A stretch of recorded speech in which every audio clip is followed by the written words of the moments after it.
Es un gusto saludarles nuevamente. Bienvenidos a Pedagogía Cósmica. El día de hoy me encuentro en la Plaza de las Tres Culturas, en la Ciudad de México. Está muy cerca del centro histórico y transmito desde aquí porque guarda una estrecha relación con el tema del día de hoy. Traigo este sombrerote porque hace un sol infernal, no hay nubes, muy poquitas nubes, me está dando el sol de frente.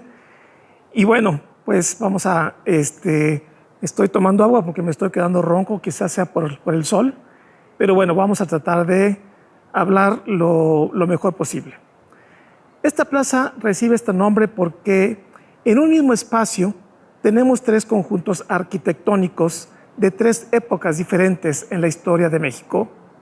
Etapas que, si usted es de algún país latinoamericano, seguramente a su país le tocó vivenciar estas tres etapas. Lo interesante de este lugar es que estas edificaciones se hallan una al lado de las otras, formando un escenario visual muy interesante. Podemos observar al frente los restos de la cultura de Tenochtitlan. Son los vestigios arqueológicos de construcciones mexicas del pueblo prehispánico llamado Tlatelolcas. Aquí existía un famoso mercado donde se podían encontrar productos provenientes de Mesoamérica. En el siguiente plano, que podemos observar ahorita, tenemos la escultura española. La construcción que vemos es el convento y templo católico de Santiago, edificada en 1521. Este recinto religioso fue parte de la época colonial en México.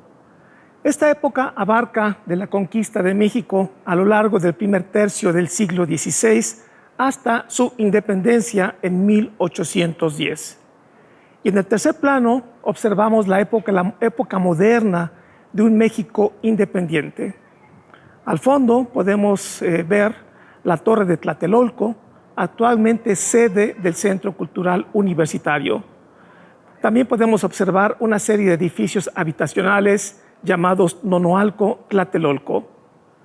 Estar aquí nos permite respirar tres épocas en un solo instante. Y bueno, todo esto tiene que ver con uno de los temas centrales del Libro Azul. Si usted es lector del libro de Urantia, sabe perfectamente que uno de sus planteamientos centrales es la cuestión genética, esta cuestión como un factor esencial en el desarrollo cultural. Una buena parte del libro nos relata la abertura racial de la especie humana urantiana, desde los andonitas hasta los adanitas. A la luz de este libro, la aventura de las aventuras de los planetas evolucionarios habitados es el mejoramiento racial a través de un largo proceso evolutivo, el cual ya he narrado en otros vídeos. Es una historia muy larga como para relatarla ahora. De manera breve les diré que a la luz del Libro Azul, los planes divinos en los planetas evolucionarios de todos los superuniversos es crear seres perfectos a partir de una inmensamente larga evolución y perfeccionamiento genético. Todo inicia con un sembrado de vida en los océanos de un incipiente planeta a cargo de seres espirituales. Y luego vendrá una segunda parte, digamos, un seguimiento de millones de años hasta el surgimiento del ser humano. Digamos que este es quizá el punto central del libro de Urantia. No quiero extenderme en detalles. Lo cierto es que la segunda etapa de mejoramiento racial se lleva a cabo mediante la llegada de seres espirituales provenientes de otro mundo con el objetivo de mejorar, genéticamente hablando, las razas evolutivas nativas de origen animal. Así, Caligastia y su séquito de 100 seres venidos de las estrellas tenían, entre otros objetivos, una misión genética. Misión que habría de finiquitarse con la prole de Adán y Eva varios cientos de años después. Todas estas etapas no eran casuales, sino que habían sido proyectadas por los portadores de vida millones de años atrás. El objetivo final genético planeado por los portadores de vida era la creación de una raza superior que dominaría el mundo. Esta superraza surgiría a partir de la mezcla racial de la descendencia del séquito del príncipe, conocidos como los noditas, que llegaron a la Tierra hace cientos de miles de años. Estos deberían mezclarse con la primera generación de los hijos de Adán y Eva, los adanitas, lo cual debería haber ocurrido hace poco más de 30,000 años. Digamos que este era el plan divino en Urantia. El producto de esta mezcla daría origen a los futuros gobernantes maestros de la civilización en Urantia. Una raza muy superior a cualquiera existente en el pasado y en el presente. Y no solamente en el terreno físico, sino además en el terreno intelectual y espiritual. Como cualquier lector del Libro Azul lo sabe, este plan fue abortado por el error de Eva, que no de mala fe se mezcló con Cano, un descendiente de la raza nodita, pensando que con eso aceleraría la mejora racial de una convulsa y compleja Urantia, degradada por la rebelión de Lucifer y la consiguiente degradación racial de los habitantes urantianos de aquella época. ¿Y qué tiene que ver todo esto con la Plaza de las Tres Culturas donde me encuentro ahorita? Igualmente es una historia larga, pero de manera breve les diré que hace más de 200,000 años las tribus rojas protagonizaron una gran lucha contra las tribus amarillas en el continente asiático. Ambas eran razas muy fuertes, cada una con sus propias virtudes. La lucha por el territorio asiático entre ambas razas duró miles y miles de años. Poco a poco, la unidad y los grandes valores familiares de la raza amarilla fueron venciendo a los beligerantes y poco unidos hombres rojos. Hace unos 100,000 años, la raza amarilla fue acorralando a la raza roja alrededor del estrecho de Bering. Y cuando la tierra se hizo transitable en ese lugar, la raza roja abandonó Asia, penetrando hacia el continente americano. Estas tribus rojas tenían componentes de la raza azul, tenían también un poco de la raza amarilla y anaranjada. Finalmente, estas tribus, esencialmente de plasma rojo, serían las que establecerían las culturas amerindias en Canadá y en Estados Unidos. Y también, por supuesto, las culturas prehispánicas, desde México hasta Sudamérica. Pero seguramente usted se preguntará, ¿por qué no tenían el plasma superior de la raza violeta?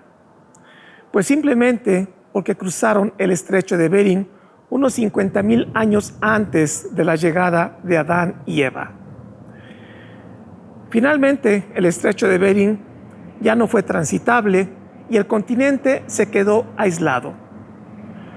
Según el Libro Azul, hubo ciertos contactos posteriores con los vestigios adanitas en Sudamérica o con los esquimales, pero digamos que en términos generales el continente quedó aislado hasta el final del primer milenio después de Cristo, que supongo que se refiere a la llegada de los vikingos a Groenlandia, comandados por Leif Erikson, que esto fue más o menos alrededor del año 1000 después de Cristo.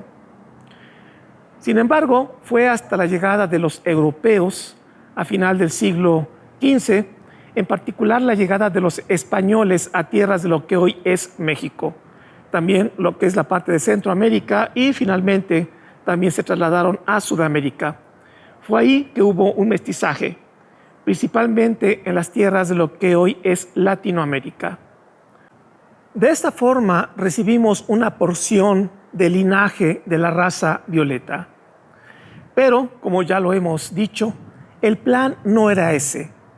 Finalmente, la llegada de los europeos no fue bajo un plan, establecido previamente.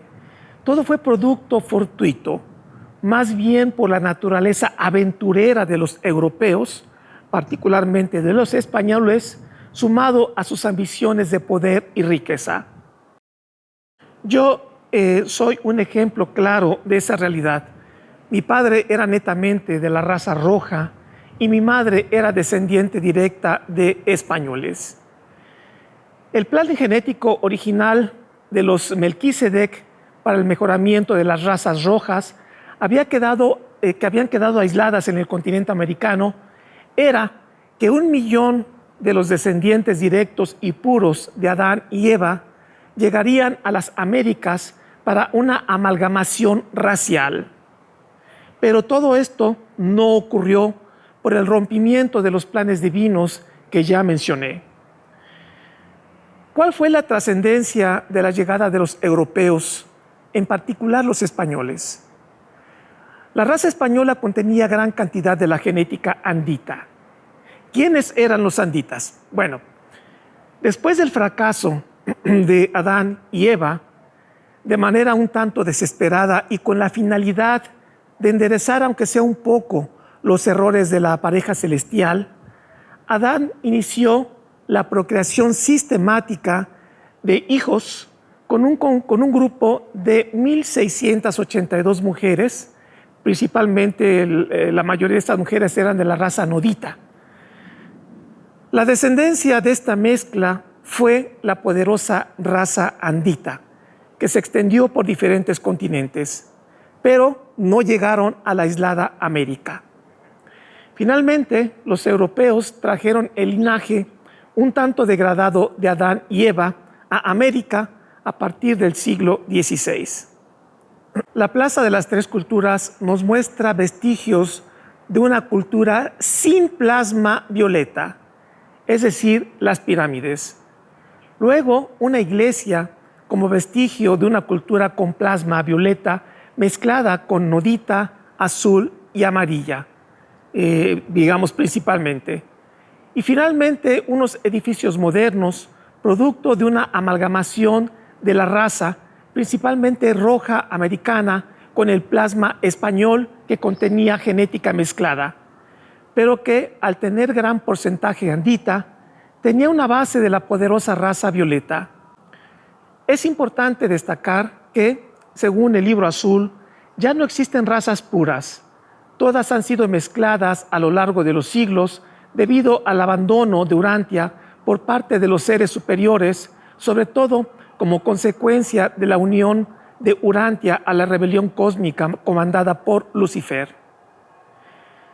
Yo sé que este tema a muchas personas les causa irritación anímica, pero mi sugerencia es verlo objetivamente. Yo creo que debemos sacar los sentimientos atorados y veamos tal cual como la historia es. Esto es lo que fue, esto es lo que tenemos y no tenemos que pelear con ello.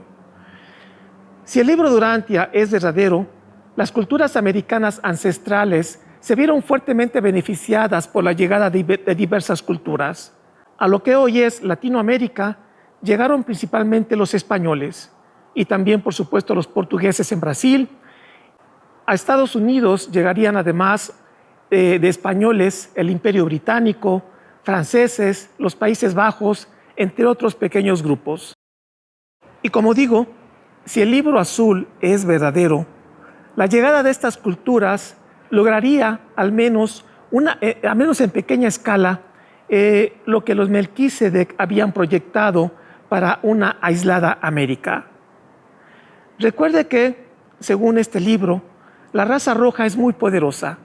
Es de las pocas razas que pueden hacer grandes imperios sin contar con plasma violeta, tal como ocurrió con las culturas aztecas, mayas y todas las culturas derivadas de los incas, entre otras. No tengo duda que la amalgama racial ocurrida en América es una gran esperanza para el mundo, una amalgama que aún no termina de cuajarse. Creo que en este continente se está fraguando una cultura que podría dar enormes frutos al mundo. Latinoamérica se halla en su adolescencia. En la edad adulta llegará la madurez y entonces veremos el potencial de una base de plasma rojo. Quizá lo mejor de este continente está por venir. Mando un saludo muy especial a todos nuestros hermanos españoles y a todos nuestros pueblos latinoamericanos que creo se hallan bastante unidos. No lo olvide, todos somos hermanos. La historia ha sido así. El planeta Urantia o el planeta Tierra ha tenido este desarrollo y así debemos aceptarlo. Y debemos obtener lo mejor de lo que tenemos. Principalmente todo saldrá bien si es que lo basamos a través del amor. Soy el profesor Javier Posada y que la luz de la verdad ilumine su camino. Hasta la próxima.